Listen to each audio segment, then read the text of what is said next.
Энэ зургийг бид хаа нэгтээ харж байсан.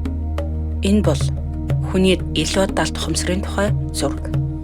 Усны мандал дээр харагдаж байгаа тэр өчүүхэн хэсэг бол бидний ил ухамсар, харин усны доор харагдаж байгаа хэсэг бол бидний далд ухамсар.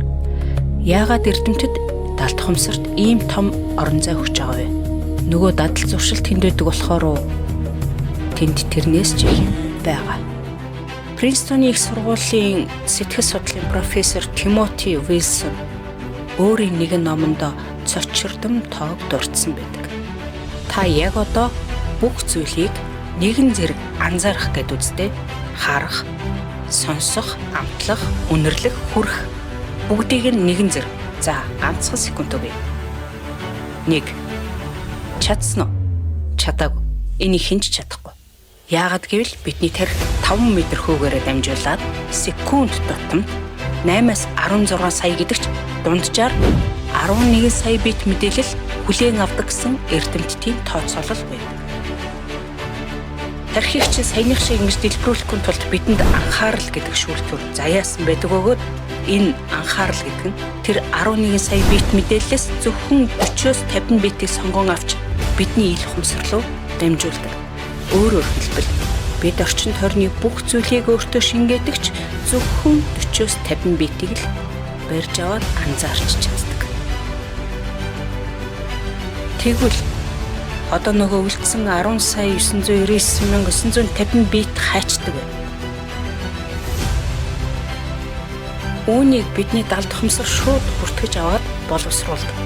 Бидний биеийн эс болгон секунд тутам хоорондоо мэдээлэл солилцож гормон ялгаруулж нөхөн төлчиж байгаа. Цусны дах сахарын хэмжээ, хүчил төрөгчийн түвшин, булчингийн чанарал, эзэн өгсөн хоол ундны боловсруулалт, бидний арьсанд хүрч байгаа хувцсны мэдрэмж, өрөөний температур, хажуугийн өрөөнд дуугарч байгаа хөргөчний чимээ, хамарлуу орж байгаа үнэр, нүдний буланд харагдаж байгаа самт ширээ хүртэл бидний анзаараагүй бидний орчин бүгд далд ухамсарт шууд бүртгэгддэг. Хэрвээ анхаарал гэдэг шүүлтүр байхгүй байсан бол бид секунд тутамд авч байгаа тэр 11 сая мэдээлэлээс болж галзуурах байсан баг. Тэр асар том дата бол дадал зуршил, итгэл үнэмшил, сэтгэл хөдлөлийн санхой, биеийн автомат үйл ажиллагаа, зүүн совин хамгаалах механизм.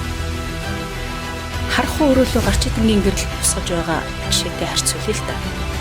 Харахгүй өрөөнд нуугдсан бүх зүйл бол бидний далд ухамсар. Харин тэр харахгүй өрөөнд тусгаж байгаа гарч идэвийн гэрэл бол анхаарал. Бид хаашаа гэрлээ тусгана тэр хэсэг л бидэнд харагдана. Гэрэлд харагдаж байгаа тэр өчүүхэн хэсэг бол бид буюу бидний ухамсар.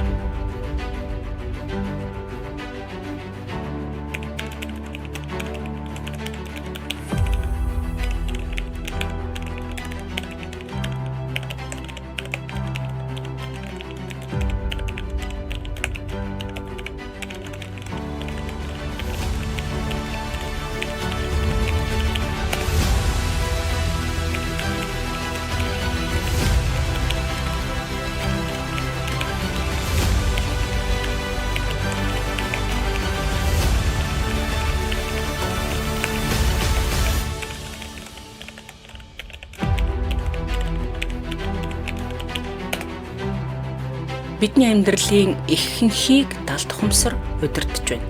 Харин бидний бие гэж бодож байгаа тэр хүн ердөө л багахан хувийн шийдвэрлэл гаргаж байна. Тэгвэл амьдралаа яаж удирдах вэ?